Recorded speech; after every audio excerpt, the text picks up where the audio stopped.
Tá começando mais um episódio do podcast O Inconsciente, o podcast que ajuda empresários, empreendedores e líderes a alcançarem o próximo nível no seu negócio e na sua vida, usando para isso o destravar da mente inconsciente. Eu sou Nathan Sperfeld. Eu sou Bruno Tenfen. Eu sou Eric Loureiro, sejam todos muito bem-vindos. O cético, o racional. Como que o ceticismo pode estar atrapalhando, travando ou limitando o empresário na vida dele? Cara, primeiro que isso daí, muita gente usa esse negócio de que eu sou muito cético, eu sou muito racional, né, como um troféu e fala de boca cheia, com toda a força do mundo, que é muito cético, muito racional. Meio que exibindo até, né? De verdade, o que parece orgulho pros outros, pra mim, demonstra fragilidade e vulnerabilidade. Eu sei quem tá ouvindo agora vai falar, já vai me estranhar, mas beleza, estranha que um monte de gente me estranha mesmo. De verdade, uma época, eu batia no peito e dizia que eu era muito cético, muito racional, como se isso fosse uma demonstração de eu sou inteligentão, hein? Eu sou espertão, hein? Você não me engana não, hein?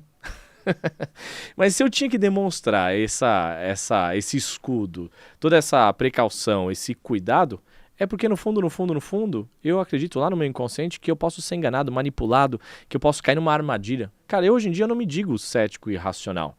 Eu acredito nas coisas que eu quero acreditar e não acredito em coisas que eu não quero acreditar, simples assim. Quando muita gente fala assim, mas esse negócio de se emocionar, esse negócio de entender a mente inconsciente, isso daí, eu sou muito cético, muito racional. Eu entendo que no passado essa pessoa já viu um monte de balela, um monte de aventureiro e existe. Tenho colegas de missão, nós temos colegas de missão que são bem aventureiros, que falam muita balela, que é só ziquezira, discurso vazio, aguinha com açúcar, que não transforma nada. O cara lê no livro, aí ele faz um curso aqui, e o segundo curso ele já quer ministrar, ele já quer ser o bambambam do negócio. Cara, eu sei que tem muito aventureiro. Nós temos colegas de missão que são tão medíocres quanto cada um que nos ouve e que nos assiste aqui também. Porque se o sujeito é contador, ele também tem um monte de contador que é medíocre, que é xarope, que não sabe o que está falando, fala besteira, faz besteira, etc e tal. Toda profissão tem isso. Toda. A questão é a seguinte, é que quando eu me apego a esse suposto ceticismo e racionalidade exageradamente, eu perco a oportunidade. Porque tem uma hora que esse ceticismo e racionalidade vira duas coisas. Primeiro, o sujeito desconfiado, não cético nem racional, desconfiado mesmo. E é delicado, porque em algum momento, mais cedo ou mais tarde, o cara tem que confiar em alguns contextos. Eu entendo não confiar em alguns contextos, mas não confiar em muitos dos contextos, em muitas das pessoas, é tão limitante quanto confiar cegamente. Entendeu? O desconfiadão é tão limitado quanto o que acredita em tudo e todos o tempo todo, o ingênuo. É tão perigoso quanto. Esse é um problema. Então o cara se torna muito desconfiado. Segundo problema, ele começa a criar uma cultura de mente fechada. Porque no fundo, muitas vezes, por trás desse negócio de cético racional, está assim, eu sou muito mente fechada, eu não me permito uma ideia nova, eu não me permito acessar uma parte do meu cérebro que é o cérebro emocional. Nós temos o conceito do cérebro trino de MacLean, alguns já devem ter ouvido falar. Nosso cérebro é basicamente dividido em 3 partes, fruto de evolução de muitas espécies. A base do cérebro, o sistema reptiliano. Basicamente, cuida dos nossos instintos, luta ou fuga. Isso é reptiliano porque é um cérebro bem primitivo mesmo, semelhante, por analogia, cérebro de réptil mesmo. É muito importante para a preservação de espécie, muito importante para a preservação da vida, muito importante para uma série de instintos e tudo mais. Por outro lado, você não vai ganhar a vida um negócio fabuloso com um cérebro animalesco que nem esse. Aí depois, ao longo da evolução das espécies, se desenvolveu uma outra área do cérebro, que é o sistema límbico, o cérebro emocional nosso. Que nos animais, via de regra, você encontra esse cérebro muito bem desenvolvido, que cuida das nossas emoções primárias. Então, no caso das emoções primárias do ser humano, quais são? Medo, raiva, tristeza, alegria e amor. E as variações disso, né? Essas 5 emoções primárias combinadas com o binômio, que é atração e repulsão, ou atração e nojo, formam qualquer outra emoção que o ser humano seja capaz de pensar ou de sentir. Show! Até aí, entre o animal homem, o ser humano, e os outros animais, basicamente é a mesma coisa. No ser humano, no animal homem, surgiu e se hiperdesenvolveu uma área externa do cérebro que se chama córtex e neocórtex cerebral, que é aquela camada mais rugosa, mais externa do cérebro que a gente fácil vê quando vê uma reprodução de um cérebro, uma imagem, qualquer coisa do tipo. Essa área é responsável pela nossa razão, lógica e racionalidade. E isso é o top de linha da natureza em matéria de sistema nervoso, é um cérebro humano que tem esse cérebro trino dividido em 3 partes. Uma parte instintiva, uma parte emocional e uma parte lógica e racional. O que o ser humano faz? Quando ele bate no peito e fala, eu sou muito cético, eu sou muito racional, é como se eu dissesse, olha, apesar de eu ter 3/3 do meu cérebro, eu meio que concentro todos os meus esforços, os meus resultados e as minhas decisões em 1/3. Vamos aplaudir de pé um ser humano que, podendo usar 3 partes, usa uma e acha que isso é um negócio, é sinal de inteligência? Então percebe? O que as pessoas acham que é sinal de inteligência, para mim é sinal de menos inteligência. Percebe? Aí eu sei que vai ter gente que vai ficar transtornada com isso e tudo mais, mas a verdade é que se eu guio a minha vida só por lógica e racionalidade, eu estou guiando a minha vida de uma forma incompleta e eu estou usufruindo da minha vida de uma forma incompleta. Porque vai ter experiência, situação, que eu preciso acessar o cérebro emocional. Aí vira um monte de robô, de robôs pensantes, a vida começa a ficar rasa, começa a ficar monótona, começa a ficar meio sem sentido, meio repetitiva, meio sem adrenalina, sem emoção, e eu não sei porquê.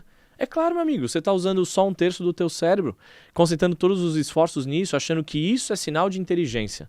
Cara, isso é sinal de um tipo de inteligência entre vários tipos de inteligência. E esse cérebro começa a se fechar para novas ideias, principalmente ideias que poderiam usar recursos do cérebro emocional, poderiam usar recursos do cérebro instintivo. A gente não usa. Não faz sentido viver com 1/3. Como lidar com o estresse e com a ansiedade no mundo dos negócios? Eric, conta pra gente um pouquinho qual que é a diferença da pressão que o empresário, que o líder tem, comparado a outras pessoas que não exercem esse papel de liderança. Cara, são pressões diferentes. Agora tem uma coisa muito importante. Pressão é uma coisa que o mundo externo coloca no ser humano. Agora, estresse é uma coisa que o ser humano coloca no ser humano. O que eu quero dizer com isso? Pressão é o mundo externo te pressionando. O empresário, ele vai tomar a pressão de resultado, a responsabilidade de ter um monte de gente abaixo dele, ele se sente responsável pela vida daquelas pessoas, ele se sente responsável por alcançar metas, objetivos, ele tem uma pressão que vem de uma visão de futuro, de uma ambição de conquistar alguma coisa, de evoluir alguma coisa, um desafio pessoal e tudo mais. A pessoa do operacional, ela tem a pressão pelos indicadores da área dela, pelos resultados da empresa dela, do departamento, etc. Agora, pressão, meio que todo mundo vai sentir. Agora, estresse é opcional. Pressão geralmente vai ser quase que obrigação. Vai ter pressão. Se você quiser conseguir alguma coisa mais legal, pressão, cara. O avião vai decolar. É pressão, enche a turbina, pressão. Na verdade, motor, né? Enche a turbina, pressão, motor, pressão e tal. Aí vai subir resistência contra o vento, pressão. Se estressar, e estresse, inclusive, é um termo muito mais técnico do que comportamental. Ter estresse no material, se estressar frente a essa situação é uma parada opcional. Ou seja, a mente humana decide, ainda que seja uma decisão inconsciente, se estressar. É muito maluco, né? Vira e mexe, as pessoas saem das nossas imersões e falam assim, eu tô muito mais leve. Aí eu pergunto assim, e o mundo mudou depois que você saiu daqui? Cara, não. Aqueles desafios que você tinha para resolver na segunda-feira, estão por aí ainda, não estão? Sim. Então o que mudou? Mudou que essa pessoa decidiu encarar isso de uma nova forma. Aí tem gente que fala, mas isso aí é óbvio, eu tenho que encarar a vida de um jeito otimista, ver o lado bom das coisas. Se eu fizer uma medição agora de como está o cortisol do seu sistema, o que vai me apontar? Porque cortisol é a bioquímica, o neurotransmissor do estresse, né? O que vai apontar? Já teve participantes que mediram cortisol pré-treinamento e pós-treinamento, pós-imersão, né? E aí viram uma redução drástica de níveis de cortisol. Agora, quando a gente tem nível de cortisol grande no sistema, a gente sente mal, né? Taquicardia, pode dar pressão alta, gastrite, né? Gastrite nervosa, já diga-se o nome, né? Vem do estresse, do nervosismo, da raiva, da angústia, aí, daquela coisa toda. Vai ter todo um efeito em cadeia que vai somatizar no corpo, através de uma alteração da bioquímica de todo esse sistema. Mas a pergunta é, quem é que mandou produzir essa emoção? Aonde é que está o painel de controle que apertou os botões que mandou? Cara, agora desce aí a fornalha do estresse. Desce aí a fornalha do nervosismo. Desce aí a fornalha da impaciência. É a mente inconsciente. Por quê? Porque, de acordo com o que a gente tem programado, a gente vê, ouve e sente coisas do meio externo e decide reagir a isso. Geralmente é uma decisão inconsciente. O empresário... Justo, né? Porque eu não decidi isso aí, né, Eric? É que o mundo é difícil, é que as pessoas, olha o funcionário, faltou, não sei o que lá. Cara, você decidiu. Porque daria para resolver aquela situação com uma carga muito menor de estresse. O estresse ele tem uma função. Ele tem a função de colocar no estado de alerta. O estresse ele produz uma energia que só o estresse produz. Então ele coloca no estado de alerta, de força, de senso de urgência, de emergência, que só esse tipo de resposta emocional poderia caber. Então ele tem uma função. Toda emoção, né, eu costumo dizer, toda emoção que a gente tem no nosso sistema, ela é boa. Então se estressar é bom. Eric, como que é bom? É bom na dose certa, usando do jeito certo.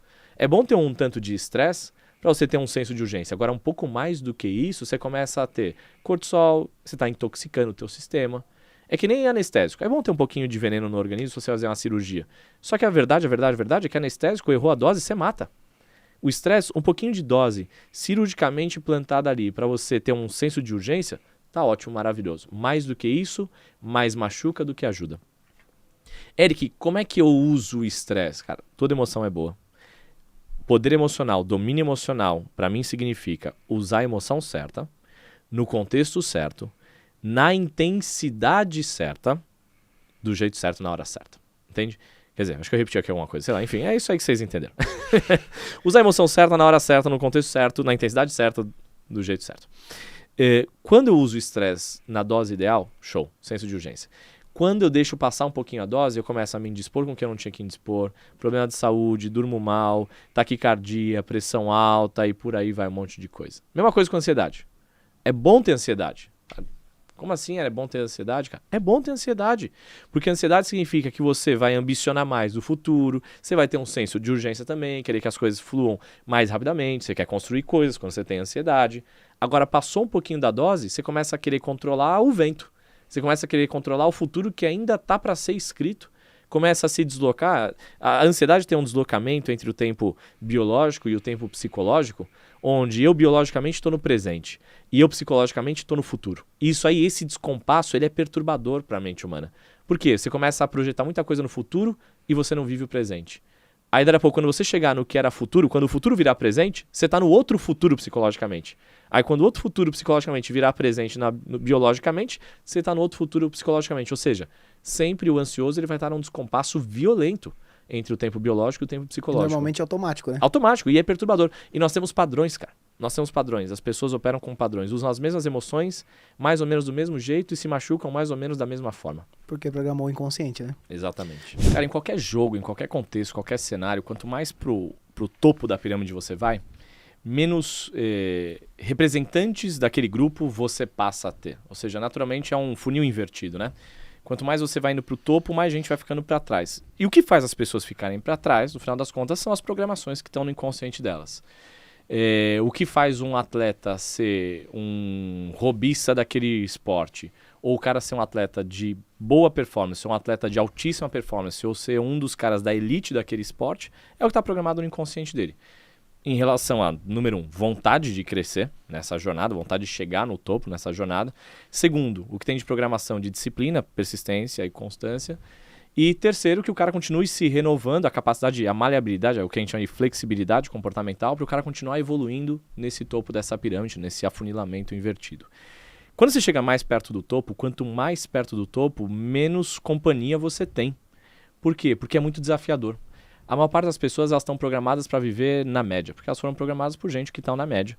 E aí, naturalmente, a média trava, a média, qualquer coisa, qualquer pessoa que tente sair da média é uma ameaça ao sistema, né? Nós temos uma matrix coletiva nos negócios, na empresa, na sociedade, no mundo, nas famílias. Você tentar se destacar, tentar sair da média, você vai tomar bordoada, porrada pra caceta. Precisa ter muita ferramenta no inconsciente ou reprogramar esse inconsciente muitas vezes. Então, quando você chega no topo da pirâmide ou mais perto do topo, cara, você está mais solitário, inevitavelmente. Pensa, quem que motiva o líder? Vamos pensar o organograma. Você tem lá, sei lá, 50 pessoas no operacional, 15 coordenadores. Esses coordenadores se reportam a 5 gerentes, se reportam a 3 diretores, que se reportam a 1 presidente. Cara, quanto mais pro topo dessa pirâmide você chega, menos gente tem para ficar compartilhando informações, para ficar pensando junto sobre essas informações. Então, mais solitária aquela pessoa se sente. Tem uma parada importante que é a ambiência, né? Napoleon Hill já chamou esse negócio de mastermind, que é quando você junta várias mentes e a fusão dessas mentes dão origem a uma mente mestra. Quando eles foram constituir o que viria a ser a ideia dos Estados Unidos, da América, juntou-se um grupo de pessoas para pensar no que seria aquela nação, né? No que seria aquele conjunto de estados. E tinham vários gênios, né? Entre eles um cara que eu gosto muito, que é Benjamin Franklin, e vários outros gênios. O que esses caras pensaram? se a gente somar o nosso conhecimento aqui, a gente vai dar origem a um conhecimento comum. É como se nós tivéssemos uma mente que é a soma de nós todos, que essa mente é maior do que a soma de nós todos. Meio doido isso, meio contraintuitivo, mas faz sentido. Ou seja, é como se nós três aqui nessa bancada, quando a gente conecta a nossa inteligência, a gente dá uma origem a uma mente maior do que a soma de nós três. É como se eu ficasse um pouquinho mais inteligente, o Natan um pouquinho mais inteligente, você um pouquinho mais inteligente, porque a gente desbloqueia um pouco o inconsciente um do outro por influência, né? Por essa influência, essa simbiose aí entre as mentes inconscientes. Então é como se a gente operasse numa mesma frequência. Quando você está numa ambiência com mentalidades semelhantes à sua, você tem um eterno reabastecer, né? Você entrega uma ideia, pega uma ideia de outro, reabastece nisso e tal. Quando você pega um líder, ou um empresário, ou um empreendedor, e ele está muito sozinho pensando na cabeça dele, ele perde esse poder. Ele perde essa força, ele fica muito dentro dos próprios programas mentais dele. E, é limitante esse negócio. Porque muitas vezes, de onde que vem uma boa ideia? De uma coisa que está fora do meu mapa de mundo. No nosso inconsciente, a gente vai gerando uma série de programações que vão sendo compilados, esses códigos-fonte, que formam o que a gente chama de mapa de mundo. Em programação neurolinguística é o nome que é dado, cada um que dê o nome que quiser. Eu gosto do nome de mapa de mundo. A realidade que o cara tem dele, né? A realidade que é uma ilusão. Toda a realidade é uma ilusão. Não, Eric, mas veja bem, você vai encontrar um monte de frase motivacional no Instagram aí dizendo que o tempo cura tudo, vamos dar tempo ao tempo. É a maior balela esse negócio aí. Isso faz sentido pra mente consciente. Pro inconsciente, essa frase não faz sentido nenhum. Por quê? A pessoa fala assim, o tempo se encarrega de resolver todas as coisas, cara. O tempo se encarrega de fazer a gente esquecer conscientemente, mas estar com os nossos resultados subordinados a esses episódios. Vamos por alguém que passou um grande trauma quando tinha 20 e poucos anos. Cara, depois de 5 anos, a pessoa não vai lembrar muito daquele trauma, conscientemente. Mas o fato de eu não lembrar de um episódio traumático do meu passado não significa que eu não esteja sob influência direta da influência desses programas mentais, desse trauma, no meu inconsciente. Não significa que as minhas decisões não estão sendo influenciadas por esse trauma. Não significa que os meus comportamentos, as minhas condutas não estão sendo influenciadas por esse trauma. Não significa que o meu resultado hoje não esteja travado por esse trauma. Então, o tempo ele se encarrega de me fazer esquecer conscientemente, mas resolver não. Porque um bloqueio emocional, um bloqueio mental que surgiu 10 anos atrás, daqui a 10 anos ele vai estar lá na prateleira VIP, e daqui a 20 anos vai estar lá na prateleira VIP, e daqui a 30, 50 anos vai estar lá na prateleira VIP dos meus programas mentais inconscientes. Só tem um jeito de resolver uma coisa, não é dando tempo ao tempo. É indo lá naquele episódio, ressignificando, reprogramando, fazendo o que a gente chama de reimprint em programação neurolinguística, indo lá e modificando a forma como aquele episódio foi processado e armazenado na nossa mente.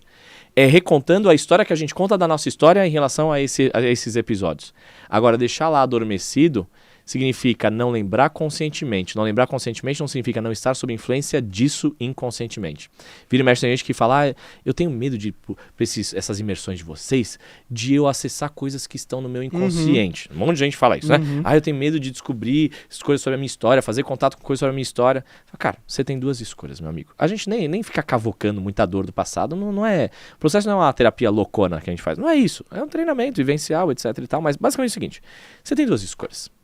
Ou você volta de vez em quando, dá uma mexidinha na história que você conta da sua história. Isso não é ficar revivendo o passado, não é assim que funcionam os nossos programas. Mas ou você resolve essa parada, que vai resolver. Ainda que não tenha que abordar o tema especificamente, ninguém tem que contar nada pra gente sobre episódios do passado, não é isso. Mas ou você vai lá e resolve esse negócio, ou você vai estar o tempo todo sob influência de uma trava, de um inimigo que você não se lembra, que é invisível, inconsciente, mas que determina o teu resultado. Então, ou você vai lá, revela esse inimigo, destrava esse negócio, destrava essa bomba relógio, ou fica aí, travado, por um negócio que você não olha mais, mas continua travadinho, bonitinho por causa desse negócio. Não é? Cara, tem gente que a melhor coisa que faz é ser alienada. Tem gente que vive uma alienação perigosa.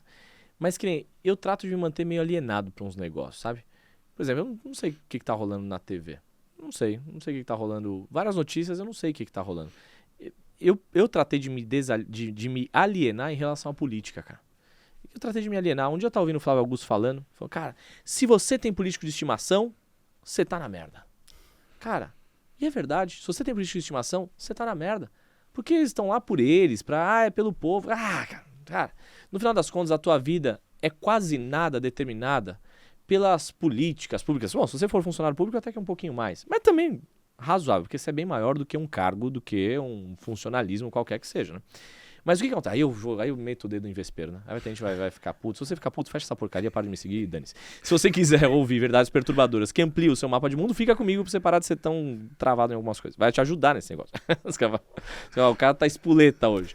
Não é, cara. É que eu trato de me alienar pra política. E quanto mais alienado pra política eu fico, mais em paz eu fico, mais focado no meu negócio eu fico, mais focado nas minhas decisões eu fico, mais focado no que eu tenho que fazer eu fico.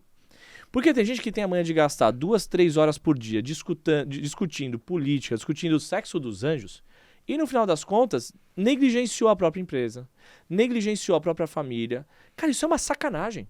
Você dedicar 2 horas do teu dia ou da tua semana para defender um fulano que nem sabe quem você é, tá nem aí pra você.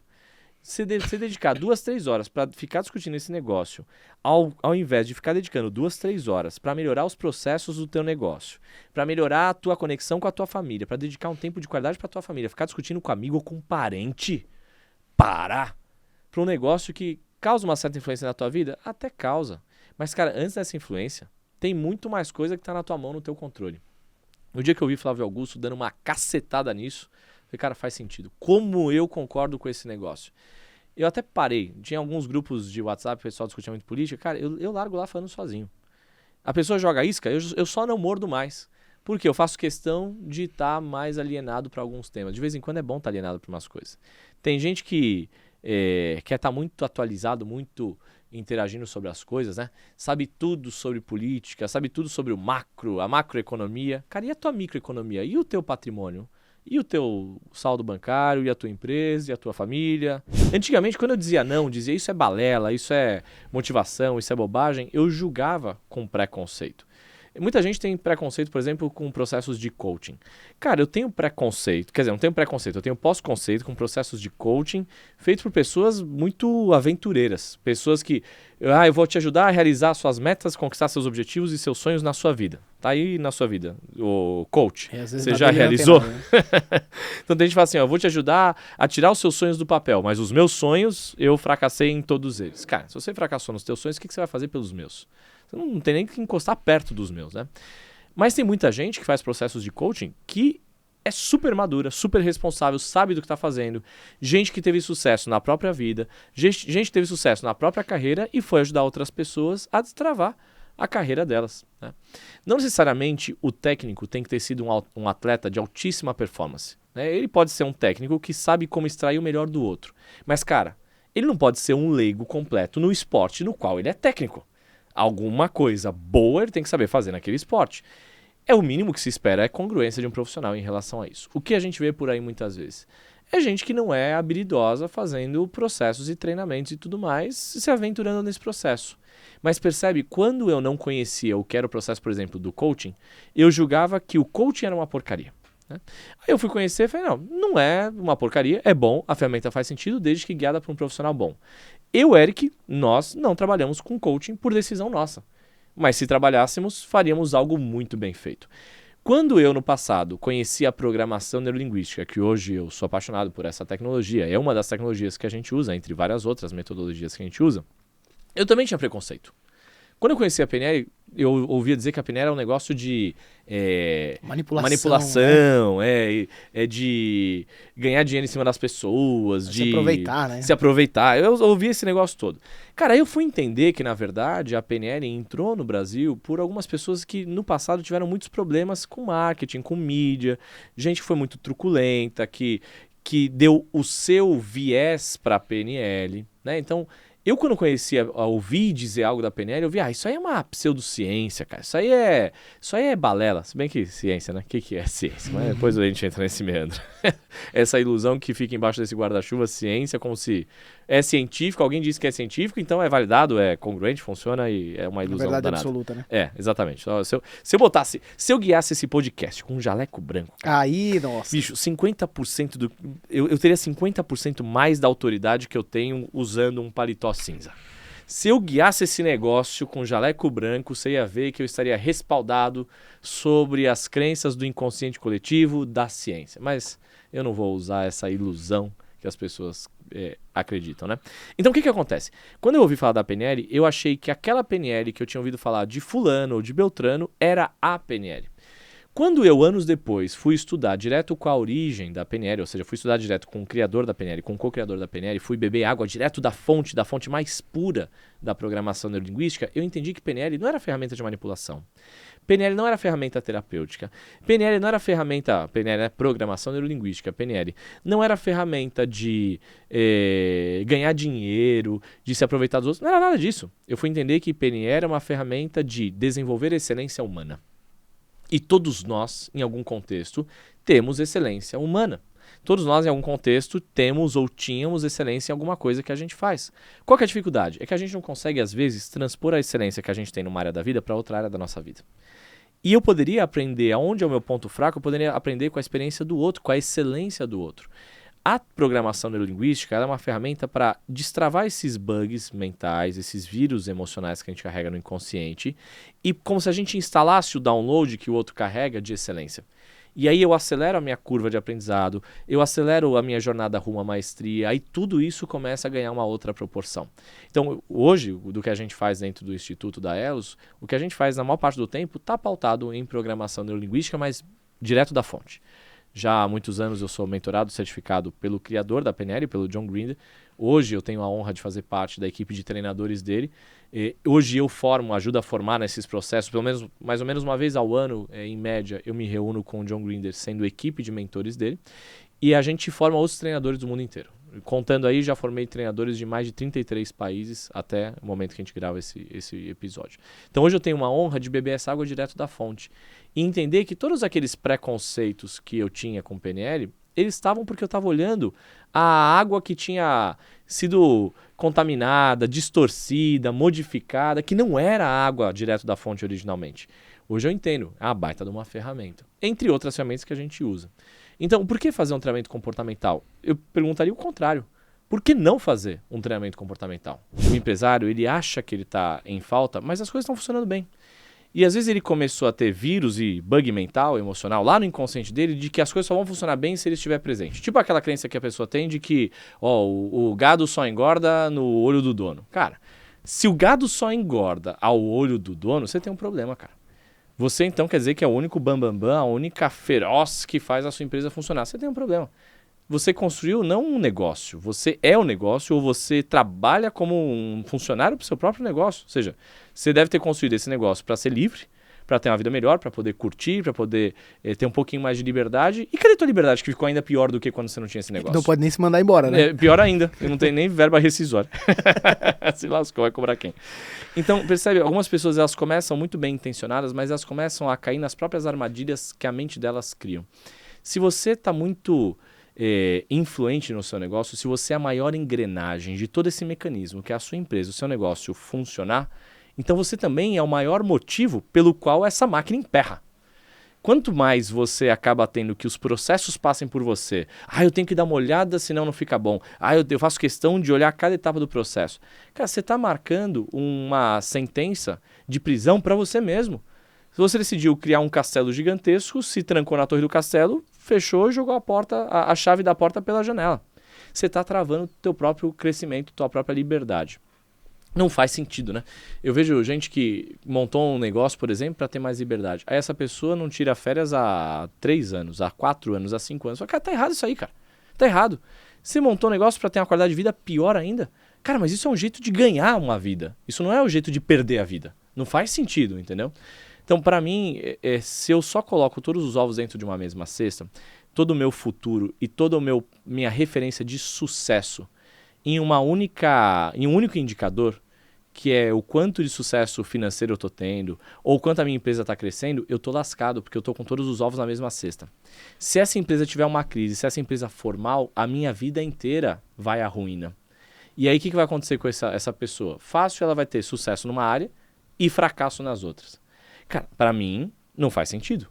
Se para alguém faz sentido, é só questão de tempo para você descobrir mais cedo ou mais tarde que não vai fazer sentido para você mais para frente esse negócio. E qualquer área, tá? Tem gente que deposita todo o sucesso na aparência física. Cara, aí o dia que essa aparência física cai... E um dia cai. E um dia cai, inevitavelmente, né? A natureza é muito precisa nisso. A pessoa fica ali numa perturbação, não se aceitando em quem ela está se tornando. Cara, você pode reverter processos de envelhecimento, pode se exercitar, pode cuidar de procedimentos estéticos, pode fazer um monte de coisa. Mas, cara, inevitavelmente tem um ponto da vida que um número maior de células morre do que tem capacidade de repor essas células. Inevitavelmente, vai acontecer com todos nós. Vai chegar uma hora que essa máquina vai tendendo a travar. Só que se eu coloquei toda a minha expectativa na minha beleza física e tudo mais, eu não tenho mais outra referência de sucesso na minha vida a não ser essa. Se eu coloco todo o sucesso da minha vida em cuidar dos meus filhos e eu anulo a minha carreira, anulo o meu negócio, anulo tudo isso para colocar todos os ovos da minha cesta de sucesso e felicidade em cuidar dos meus filhos, o dia que meus filhos alcançam a maioridade, vão embora de casa. Se bem que hoje em dia demora bastante para isso acontecer. É demorado menos, né? Pode acontecer com 30 anos, né? Mas enfim. O dia que meus filhos fazem lá 18 anos, 17 anos, 20 anos, sei lá, e vão embora de casa, acabou meu sucesso e felicidade. Ou seja, eu tinha colocado o meu arranha-céu de uma vida feliz, de uma vida com sentido de verdade, em uma única área da minha vida. Cara, isso é você alicerçar todo o teu futuro em um único lugar. Se esse lugar tiver um chacoalhão, mais cedo ou mais tarde vai ter um chacoalhão. Se for a empresa, vai ter um chacoalhão. Se for a beleza, vai ter um chacoalhão. Se for a criação dos filhos, vai ter um chacoalhão. Em algum momento, aquela área que você depositou toda a expectativa vai ter um chacoalhão. No dia que isso acontecer, é como se tivesse ruído todo o seu prédio de felicidade, propósito, autorrealização e tudo mais. E assim a gente termina mais um episódio do podcast O Inconsciente com verdades ainda mais deliciosamente perturbadoras. Difíceis de engolir. O que eles têm que fazer? Tem que curtir, se inscrever e deixar um comentário pra dizer se gostou ou não gostou. Simples assim, Eles rápido. já se perderam nessa já se loucura. perderam nessa Não, a galera A gente boa, se vê no a galera próximo. já- A gente se vê no próximo. Até a Tchau. próxima. Até a próxima.